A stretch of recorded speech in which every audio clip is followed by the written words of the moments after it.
Welcome to today's lesson. I believe we have a quorum, so we can start.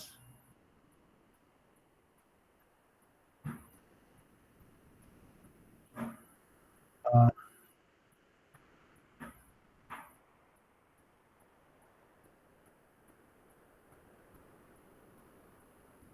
yeah, so I think last time we were looking at entropy encoding. That is encoding, um, taking into consideration or on the basis of the information carried by a symbol,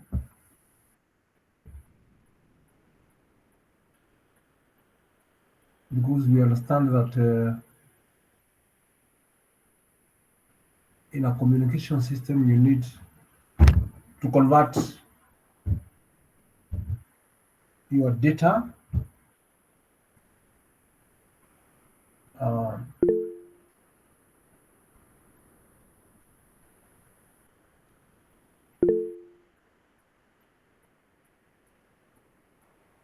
Uh, yes, Samuel. Yes, I don't think you're presenting your screen. Sorry, I'm not presenting the document. Yeah, thank you for that.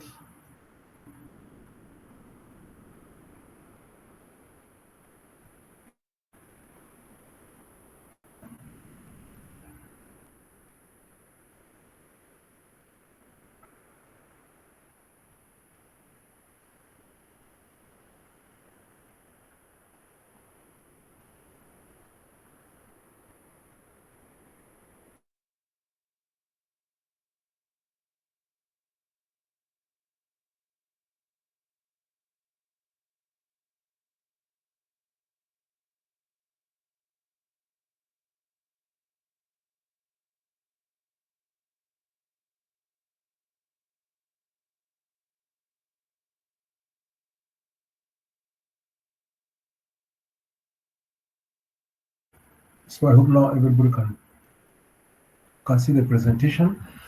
Yeah. So we need first of all to convert our our signals into well, we need to convert whatever we want to transmit. If it's an analog signal, we have to convert it to digital. Um, if it's digital, we may need to do some maybe compression, error coding. Now, in this case, we have symbols, we have characters, and this is actually one of the character encoding schemes. Instead of encoding, um, with, let's say, the ASCII, which we call fixed length encoding, uh, we are taking advantage of information theory to do coding, or rather to be able to represent your characters, which we are calling symbols, as binary, and at the same time achieve compression. And I think that's what we were trying to say, that we can use information theory to do encoding and in the process achieve compression. Actually, is one of the very few ways in which you can achieve lossless compression. Yeah. Otherwise, most of other methods uh, require, I mean, you end up losing certain information, which means uh, you can only use it when uh, the lost information is not critical. Yeah, that's why we use it with images and we use it with video, because in spite, and also with the voice, in spite of losing certain information during compression, you are still able to recover uh, uh, a fairly good signal. Let's say, so to speak. You're still able to get your information as close as possible to what you transmitted, and you are able to understand the message, which of course will be a bit difficult when it comes to characters, uh, because the moment you change the codes, it becomes a different character. Yeah, but we are saying that using entropy encoding, you can actually achieve character encoding with compression uh, without any loss. Yeah, that's why we are looking at this topic under information theory. Otherwise, this will just normally will just be coming with a normal encoding, but we decided to look at it uh, under information theory. Actually, entropy encoding is always looked at under information theory because it's one of the applications of information theory. Yeah. So we have started looking at how we looked at the source coding theorem. I think this is a guiding principle. We are saying that so long as you are you encode uh, uh, your discrete source uh, such that the length is greater than the entropy. That is, the average length is greater than the average information carried by that source. I mean, information from the source, which is the entropy. Yeah. Uh, you will be able to recover your data at the receiver. Put in so many words, that's what it means. That's a this source with entropy rate H can be encoded with a arbitrarily small error probability at any rate L base per source output as long as L is greater than H.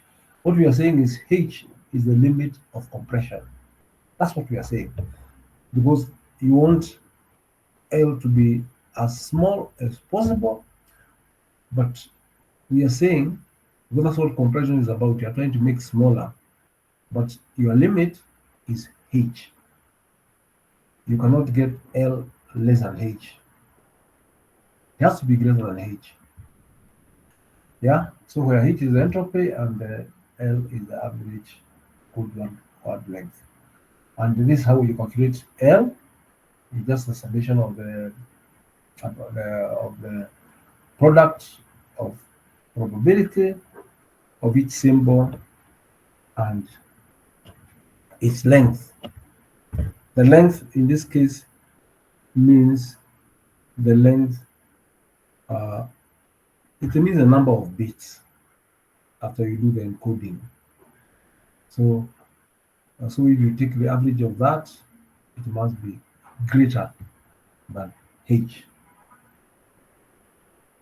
So I think we have started looking at examples, yeah, and we started looking at examples uh, where we are given symbols with their probabilities, and then we are asked to encode um, using Huffman coding, because those are the two most common algorithms for encoding uh, data according to the characters according to the information they carry. So we call them symbols mainly, but the symbols will be just be will be characters in the alphabet. Yeah. So we looked at this case. We started looking at this case, and I think we want to look at it both using the Huffman encoding, and then we also look at it using the alternative, which is the Shannon funnel. So I think we had worked this out. Um, Again, just to remind ourselves, with Huffman, the algorithm is you arrange your symbols in descending order, then merge the two least probable symbols. Once you organize in descending order, then you start with the two probable least symbols. In our case, it is D and E. So you start with this and combine them, and the value you get, you again with that value now you organize um, in descending order now with a combined value, and you proceed like that until you get to the until you have only two leaves, and then you can combine those two leaves into the root. Uh, so uh, so this example which we attempted, I think uh, it works out to this. The first thing, of course, is you create your Huffman tree for the code, and once you create the Huffman tree for the code, you can be able to get the values of each of these, or rather the length of these, because that's our main interest, is to get the length. We started with the probabilities, but what you end up is with the length of the symbols, because that's the whole idea. The, the length of the symbols is what is going to give us this average length. Yeah, I think is one is going to give us this average length, which must be greater than the entropy. So whenever you're given this, uh, you'll be expected to. It depends on what question you have been, what you have been told uh, to find. You may have been told just to create a Huffman tree, or you may be asked to get to encode your the symbols from the source. You could be asked for efficiency of that source, yeah, of that encoding algorithm actually. Yeah. So after you work out this, I hope you can remember that you just have to go from the root to the branch, and the values you get are the actual codes for each of the symbol. So for symbol in this case, it is 00. For symbol B is 10. For symbol C is 11. For symbol D is 010, and for symbol E is 011. And that's how you end up getting this. And we established that none of the symbols is a prefix of another. And of course, that is important because of decoding at the receiver. So one of the most important thing, and that's what these two algorithms are able to give us, is that the code you get if you use these two algorithms is a prefix free code, and sometimes called the prefix code. Yeah, uh, to ensure unique decodability, and it makes a lot of sense because as we see, if we just look at probably if you have this, what are the words you create? And to see being what else you can create. You can create, for example, let's see what we can create with this. Here you have these symbols. Practically, let's see, look with a practical example. Maybe you can create like the word. Maybe your word is bead, and what you want to see is if you want to send this word bead to the receiver is going to interpret it as bead. Yeah, that's what we are saying. So in this case, we are saying B is 10. So it means this is going to be 10. Uh, this other one, E, is going to be 011. A is 00, and D is 010. Yeah, and we assume we are putting from this side. Yeah, so this is what you have sent, and of course when you're sending this, I think I like repeating it because sometimes you are going to wonder if you send like this, then when do you do all those other processes you say you're going to do? Because now if you want to send this, you have to convert this into signals. Yeah, but you see there is a decoding part that will go and recover your original signal. But before you do all that, for the purposes of transmission, you have to convert this into um, into signals. Yeah, because it is the signals which you transmit, and signals here we mean what represents what physical property represents a 0, and what physical property represents a 1. Is it a voltage? Is it a relay? I think we have talked about all that, but sometimes I like repeating it because it's one of the most important things in understanding communication.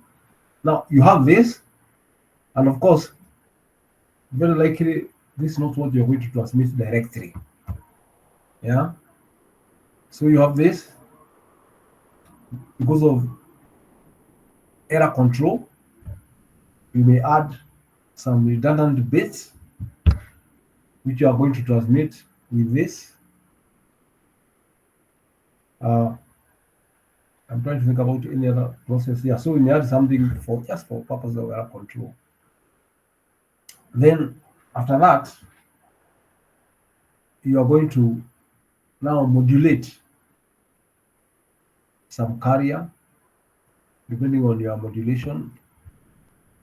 If it's carrier modulation, which is a passband modulation, passband digital modulation, you modulate some carrier. If it is uh, line encoding, baseband modulation, you use one of the baseband modulation techniques, and then you recover you recover. So after you do that, of course, now at the receiver, whatever you have done, you check your errors, remove the error checking bits, and then decode. In fact, first of all, you don't decode.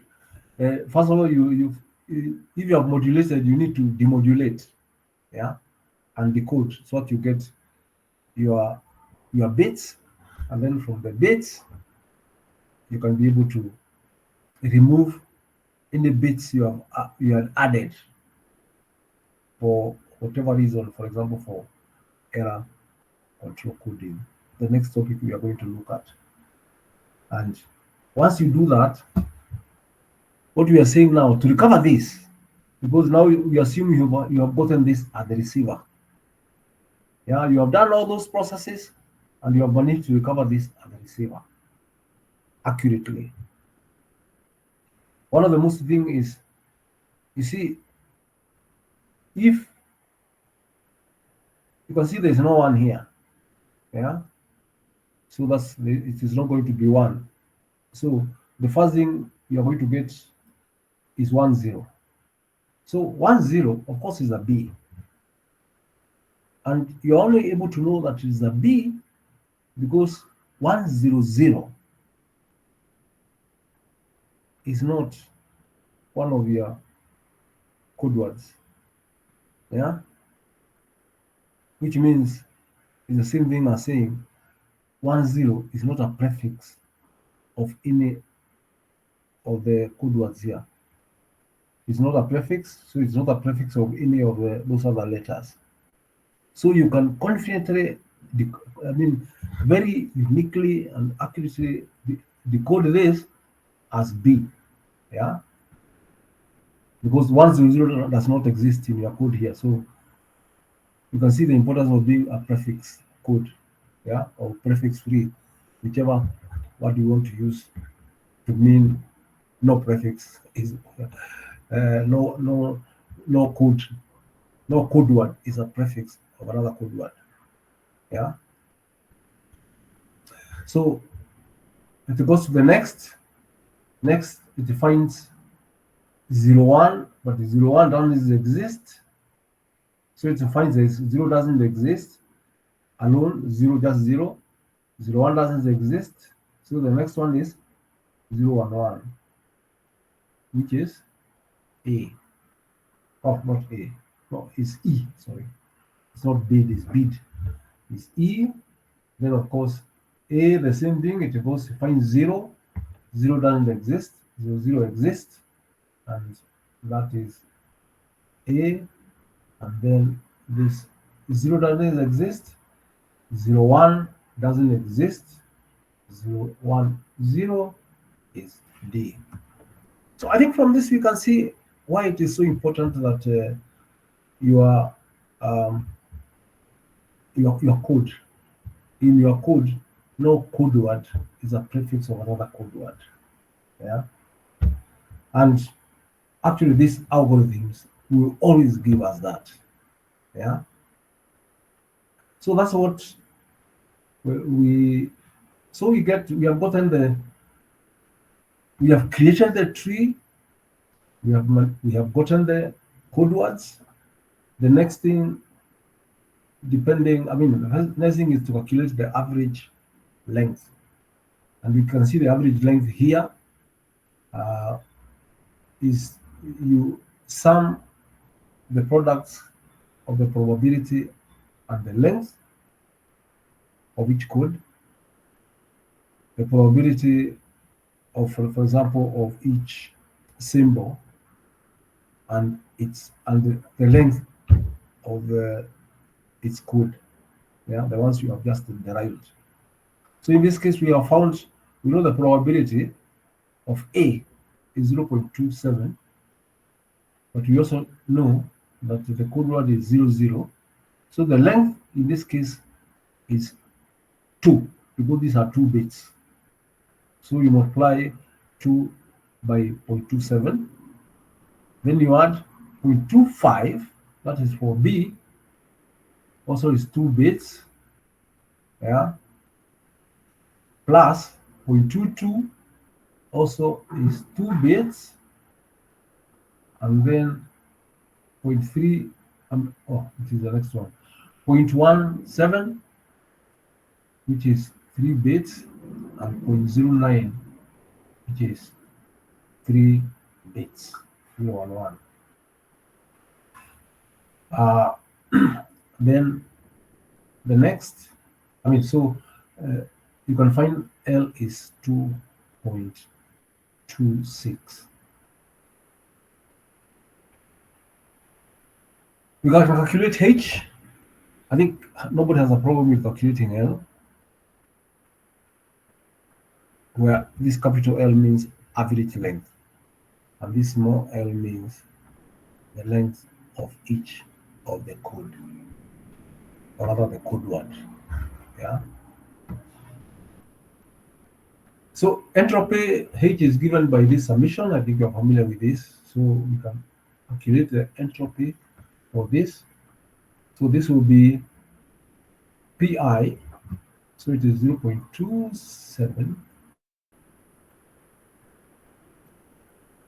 log 1 over 0.27, which of course this is supposed to be minus. This is supposed to be minus.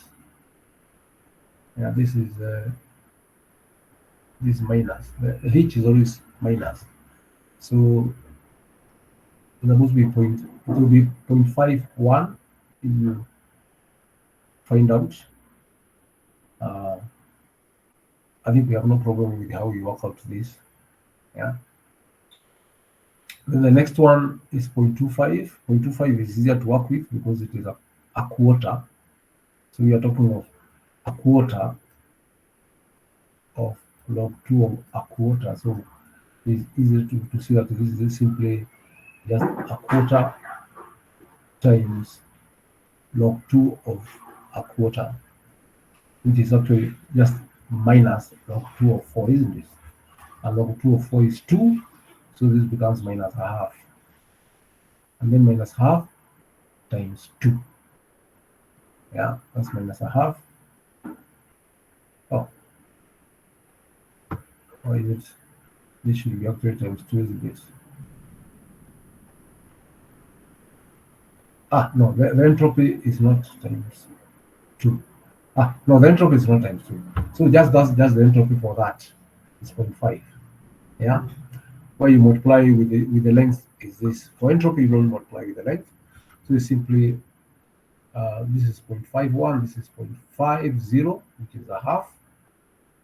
This one, if you work it out, you're going to see that is 0.22 log 2 1 over 0.22 is going to give you 0.48, and 0.17 the same way is going to give you 0.35, and you find that this is the total is 2.238,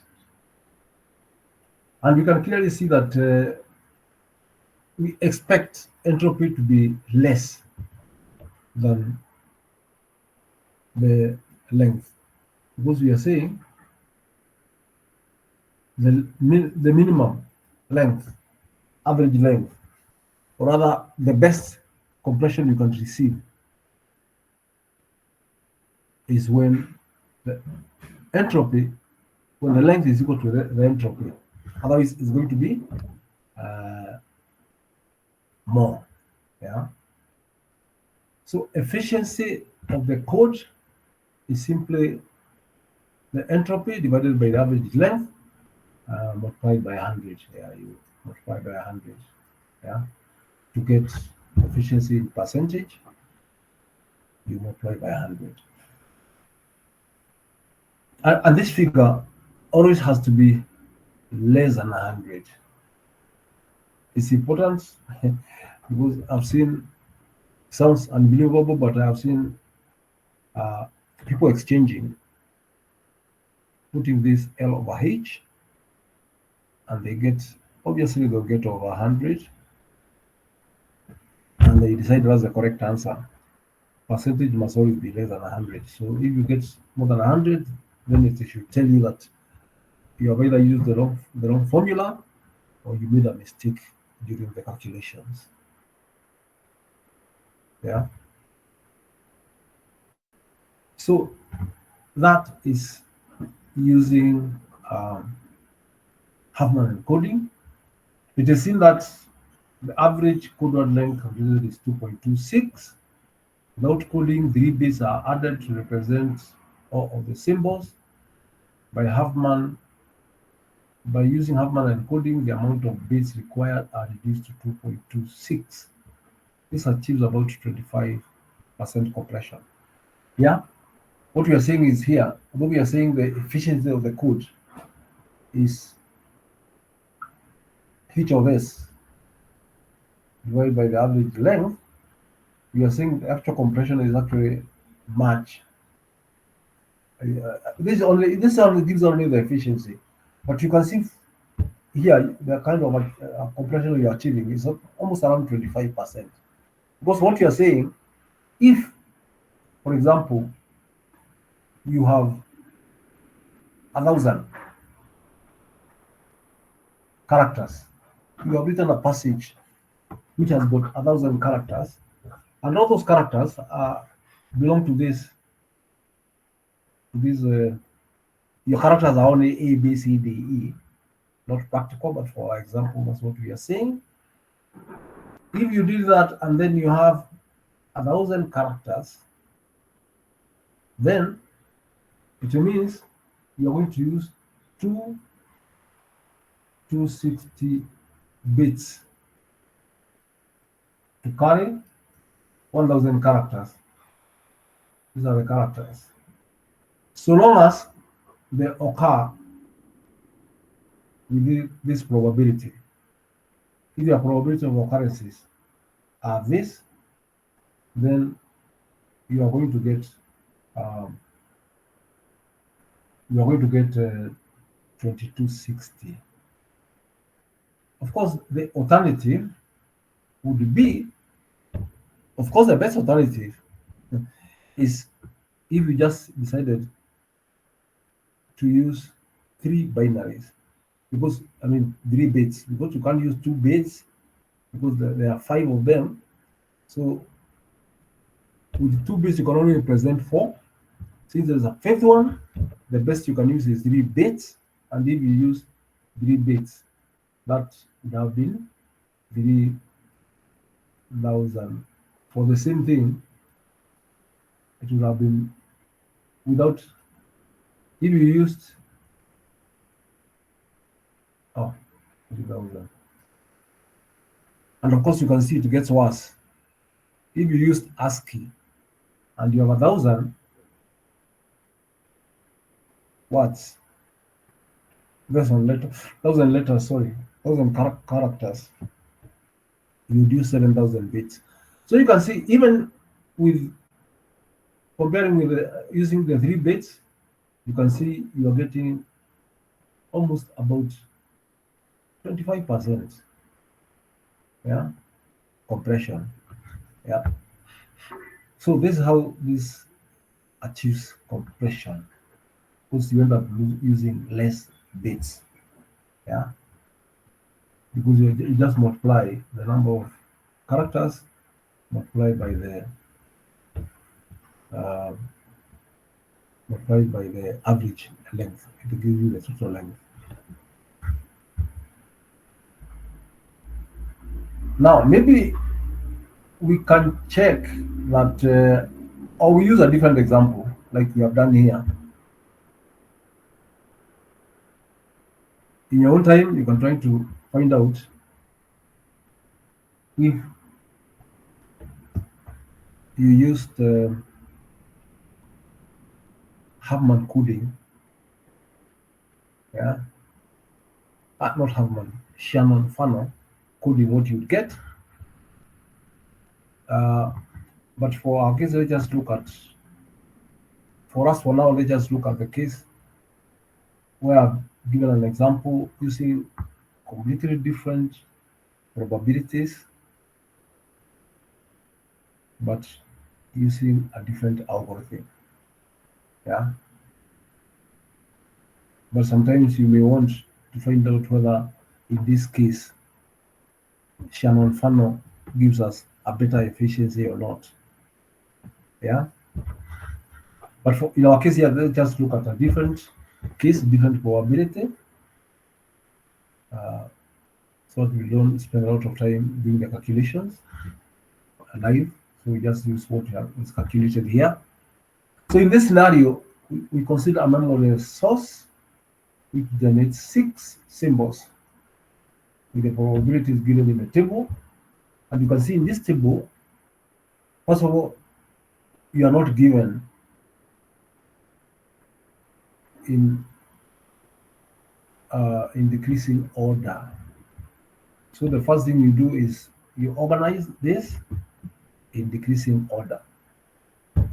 And I don't rename because I've seen people also arranging in decreasing order and then renaming A, B, C, D, E, F according to a decreasing order. It's going to give you a different answer from what is expected. So if I'm marking using a marking scheme, then although you got the concept right, then your answers will be different. So it is important that when you reorganize them, you don't change uh, the symbol. So like in this case, when we organize, of course it will be 0.30, then 0.25, 0.20, and then we have 0.10, two of them, and then we have 0.05. So that's what we have. So those are your symbols in that order.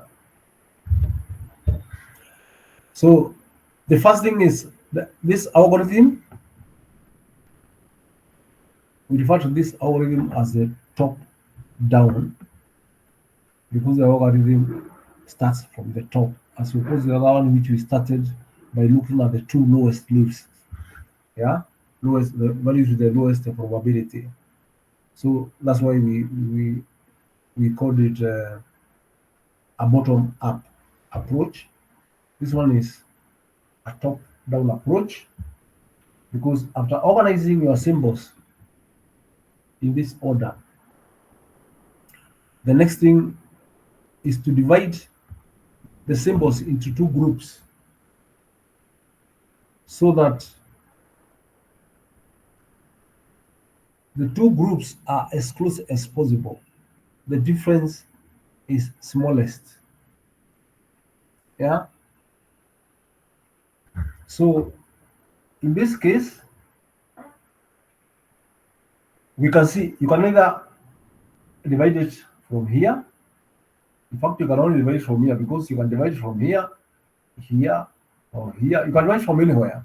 But the one that gives us the total of the symbols on one side of the groups closest is if you have 0.55 and 0.45, which means if you just add these symbols and this, then you add this one, this will give you 0.55 and this gives you 0.45. That is the best you can get.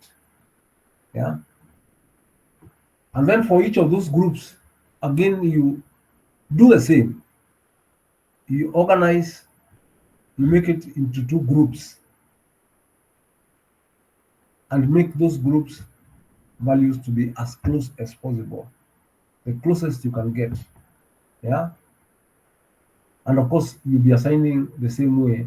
The one on the left is zero and the one on the right is zero. I think that is this part here, assign the top subgroup to zero. So the top subgroup you are talking about the one on the left, which of course is more, is higher than the one on the right, because you had arranged them in descending order. Yeah. Iterate steps 2 and 3 as long as there are no more than one symbol in the group. So we are saying you keep on dividing each subgroup into smaller subgroups until you get to the final nodes, the final leaf. Yeah. So in this scenario, you can see what we have done.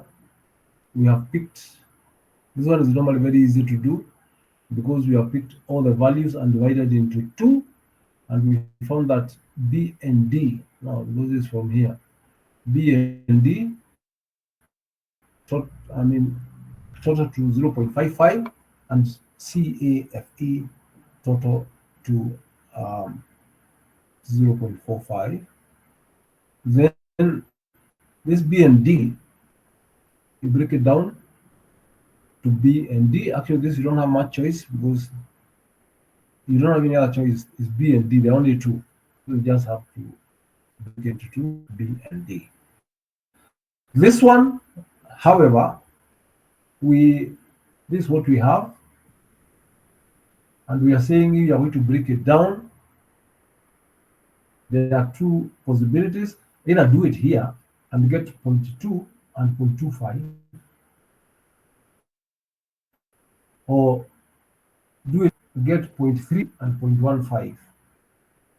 And you can see they are closest when you separate them at here. So it means you're going to have C alone and AFE combined. That's why you have C and then you have AFE. Then with AFE, you have these three.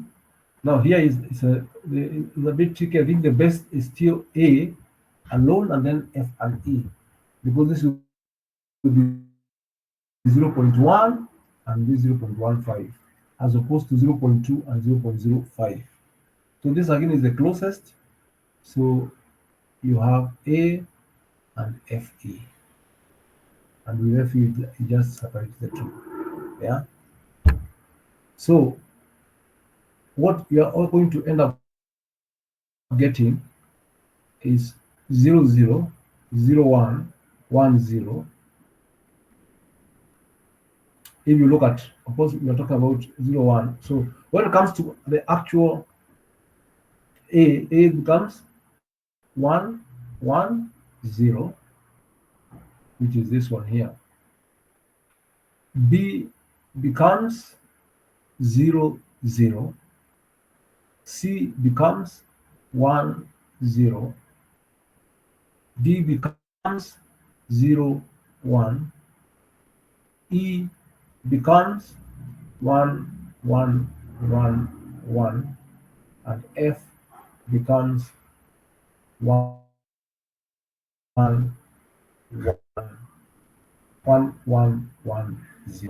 I think I've looked at all of them, and this is what you get, the different lengths. And again, when we look here, we can see that none of the symbol, or rather the code of the symbol, is a prefix of another one. Because you can see you have 00, so it would mean you cannot have 00 something. You have 10, it means you cannot have 10 something. You have 01, it means you cannot have 01 something. Yeah. So I think now we are clear about that. So the next thing we look is the average code word length, and this L is given by this. And again, we do the calculations the same way we did with the other one.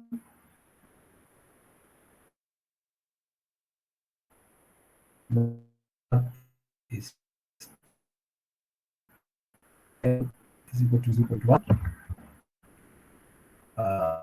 times 3, because and there are 3 bits. So times 3 plus 0.3, this one, times 2 bits, plus 0.20, that is C, plus 2 bits, then 0.05 times 2, 0.25 times 2, because there are 2 bits, and 0.05 times 4, and 0.10 times 4. And you can see the ones with the lowest probability are the ones where we are saying they carry more information, and we use more bits to represent them when we use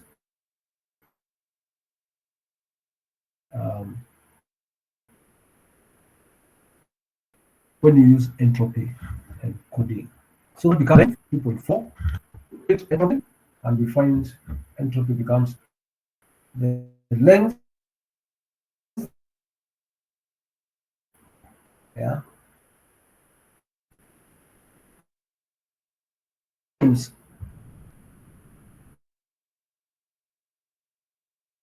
And when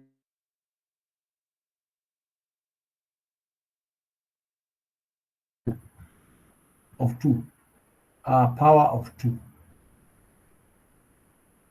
which means it's either a quarter, a half, an eighth, a 16th, as if that is still a multiple. Uh, is actually a power of 2. Yeah, a negative power of 2. Yeah. So that is the only time you get them. You get H being equal to L, and we say it gives you the 100% efficiency. Yeah, so this efficiency is H of S divided by L times 100, which is 94.4.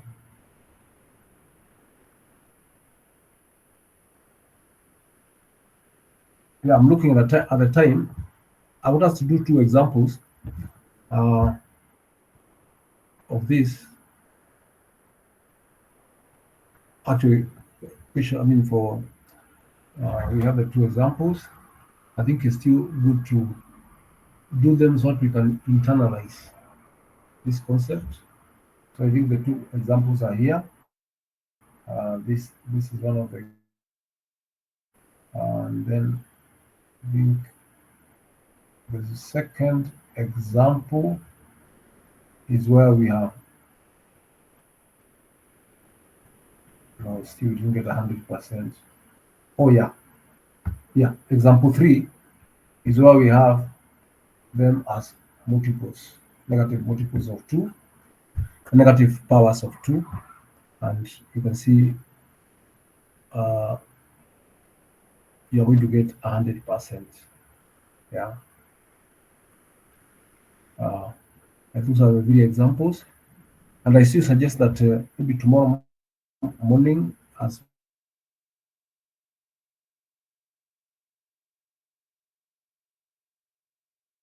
jump to the next topic, which will be error control coding. I'll send you the notes for that uh, today. So I think this time for questions, if there are any, and do as usual, send us the, yes, Samuel. Yes. So, from our discussions, I've Yeah, picked up the idea that when you are communicating this, we are communicating something that's news, yeah. something that the receiver doesn't quite know what you're communicating because we wouldn't have to communicate. So my question Mm, is, mm. now how do we come up with the probability that certain symbols have a probability of 0.4, other 0.6? How do we come up with these probabilities that we don't quite know what the sender is going to be communicating with the receiver? Yeah, thank you. That's a good question. What we are saying is some symbols have higher probability. But of course, as you are receiving the symbols, you don't know what is their probability. But we are saying they will have some probability. So probably these probabilities, you have gotten them from previous experience. You have done some experiment. Maybe you already have a passage, and when you work out the probability, you find it comes to a certain level, and we expect that probability in the long run to be, if you have taken a good sample, those probabilities will hold, especially for long passages. Yeah, they will not hold for a very short passage, but for a long passage where you have written a lot, then probably it will hold. What we are saying is, yeah, at the end of the day, nothing is purely random. Uh, I think we might call them more pseudo random. Yeah, that's what it means, because That's what we are saying. We are saying when kids are born into this world, the probability of them being men is about 50%. And it's 50%. But when a child is born, when you're waiting for a child, you cannot say for sure that it's 50% this will be a boy. Yeah. You might find that for a particular family, all of them are girls, all of them are boys. So I think that it's just a concept of probability. We say that when you have got big numbers, the probability of occurrence tend to go to a certain figure. Yeah, I think it's a part of the law of big numbers. Yeah, so but individual probability you may not know. Yeah, did I answer your question, Samuel? Yes, thank you. Ah, okay. Yes, Kelvin. Oh, I think you made a mistake in the last example. oh, the calculation. Yes. Let's go back to our last example. That was here. This one. Yes. After Hmm. AFE in the Yes. tree. Oh, in the tree here. Yes.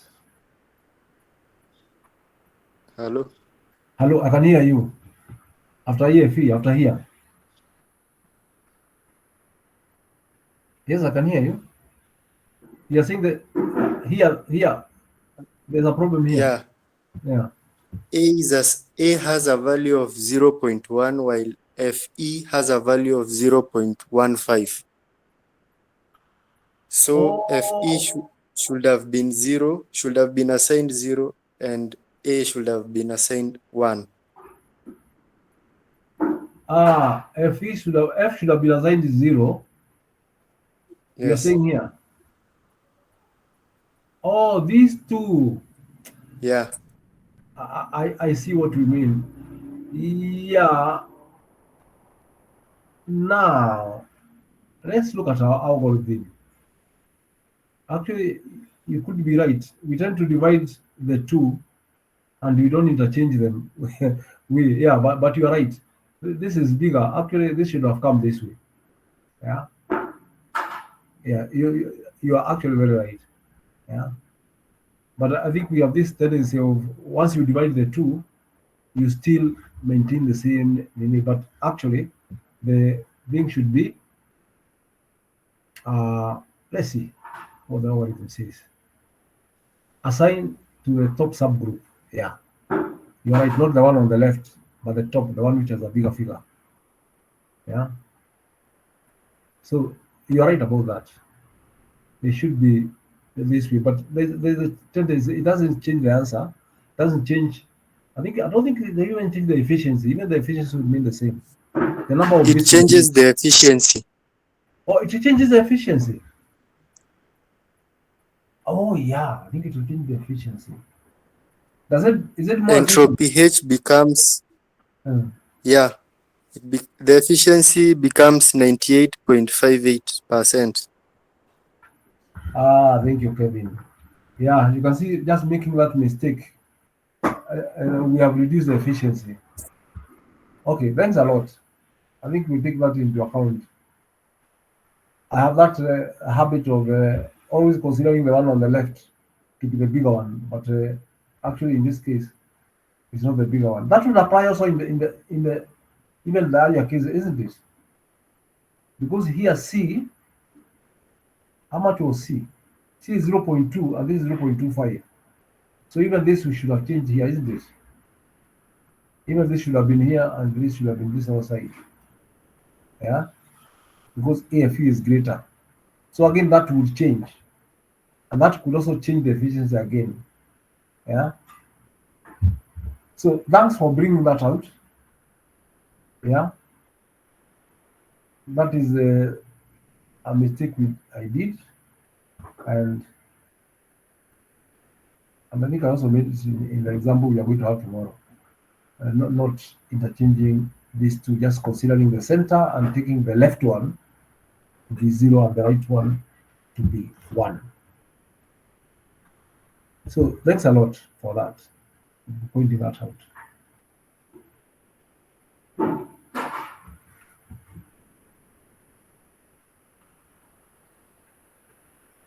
Any other question? Yes, So could you kindly share the three examples we did last week? Could you kindly share them maybe in the classroom? yes, I'll share those examples, and even the ones we are going to do tomorrow, I will share them so that you can also look at them. Okay, so we meet tomorrow 8 o'clock. Have a good day.